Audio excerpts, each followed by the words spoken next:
I want to introduce our next speaker. And when I bring him up, you get sort of a chuckle because he's not your typical redneck racist that you would expect to see at a tea party. But he's a guy I'm proud to know. I've made him a regular on my program. You can catch him every Wednesday morning at 7 o'clock. I'm talking about a gentleman by the name of Eddie Huff. They like him. He's getting a following here. Gotta get this guy to run for Congress down the road. But Eddie wants to spend a few minutes talking to you about our founding constitutional principles. So without further ado, Eddie Huff. Thanks, Pat. You know, I heard this morning that there were 938 NCAA football games today. If you take an average of 10,000 people per game, that's over 9 million people that are feverishly rooting for their football team. I think it's a little more than 10,000 average, so I would say we had over 10 million people today actually at football games. And the weather at some of them, I'm sure, was worse than this. If you add the people at home, we probably had 100 million people watching college football. Now here's the thing about that. I'm as much of a football fan as possible. I love my Red Raiders. Guns up. All right. But the sad thing is that there are people in this city, in this state, in this nation who are more concerned about how their football team will end up at the end of the year than they are at how our nation will end up at the end of the year. And that's a tragedy. Yes, it is.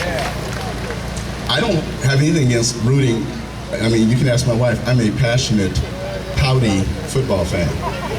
You know, when things don't go well, it's not good at home.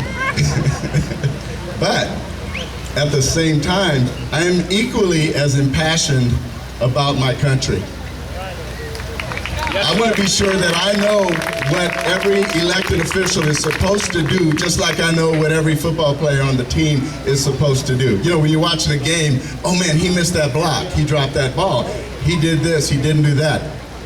How many of us know what our public officials are supposed to do? But actually, that's not what I came to talk to you about. I just had to throw that out there. This nation, the United States, I believe is the greatest nation that has ever existed on the face of the earth. They don't call it a more perfect union for nothing. I believe we have the most perfect union possible by imperfect human beings, okay?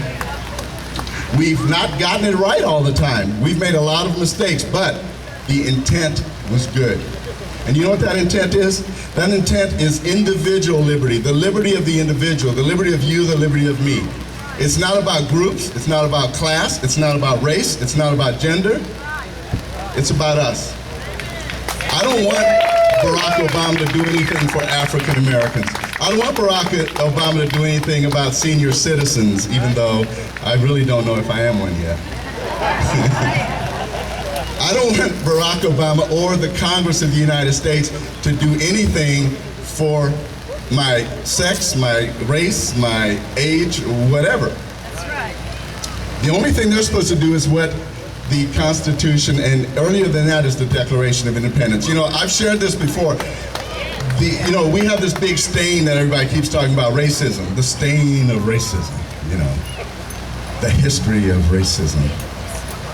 And slavery. Slavery is this big gorilla thing we carry on our backs, you know, that we can't seem to get rid of. The Declaration of Independence, when they said, we hold these truths to be self-evident, that all men are created equal, that was a time bomb inserted. The founders never intended. Did you know that the United States of America did not institute slavery? In fact, from the time we became an independent nation, we began fighting slavery. Slavery was introduced by the Portuguese, the Spanish, the Dutch, and the British. The United States of America, from its outset, with that phrase. The founders, if you go back and read it, Jefferson, Washington, Franklin, they wanted to get rid of it. But the question was, what do you do with 10 million people who don't know how to take care of themselves? They've been taken care of by others, and all of a sudden we say, hey, starting tomorrow, you're on your own. Okay? So it's not cut and dry. It's not that easy. It was not that easy. So they struggled, but they knew they had to get rid of it. It was a moral stain. They knew that it was sin, that it was not good, it was not right, and it had to be gotten rid of. So they inserted that little phrase in the Constitution. In the Declaration of Independence. And then later in the Constitution, some more things were inserted. And by 1862, finally, it was made against the law. So I just want you to understand, when you hear this stuff, that our nation has always sought to do the right thing. Now, you all have come here today, and people are meeting around the country. There are thousands in Washington, D.C. doing the same thing.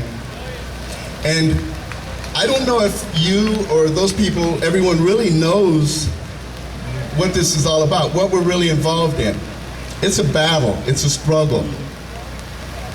There is a battle, people. And it's a twofold battle. It's a physical, material battle, and it's a spiritual battle. The problem is, we have one group of people that wants to fight it all spiritually. They believe we'll just pray and everything will get better. Then you have the others that say, let's agitate, let's protest, let's have big rallies and big gatherings, and that'll take care of it. Let's legislate it, let's do it politically. One without the other is not going to work. You have to put the two together. Okay?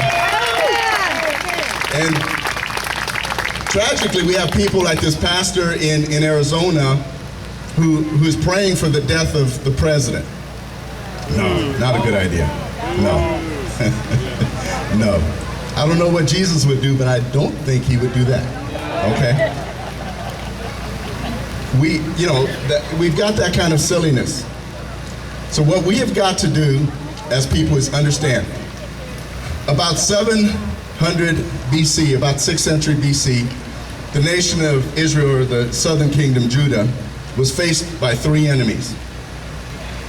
And the leader had messed up, and they didn't have any answer. They thought they were going to be annihilated. They were up against the wall.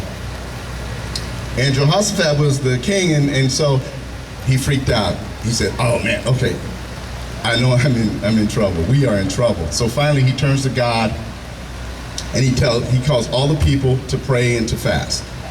And so they prayed and fasted, and he got in front of the people, and he prayed. And he prayed a long prayer, but there's only one line, one phrase that I think really captures it all. And that will always, my whole life, that phrase has stuck out to me when I'm in problems. It says, we don't know what to do, but our eyes are upon you. Oh Lord, we don't know what to do, but our eyes are on you. And once he admitted that they were powerless, he didn't know what to do, that's when the power of God could work. God spoke. He said, I want your army to go to battle tomorrow, but instead of the army going first, I want you to put the singers out front. So he, sure enough, put the singers out front. They went marching. Now, remember, he didn't just send the singers. They sent the army too.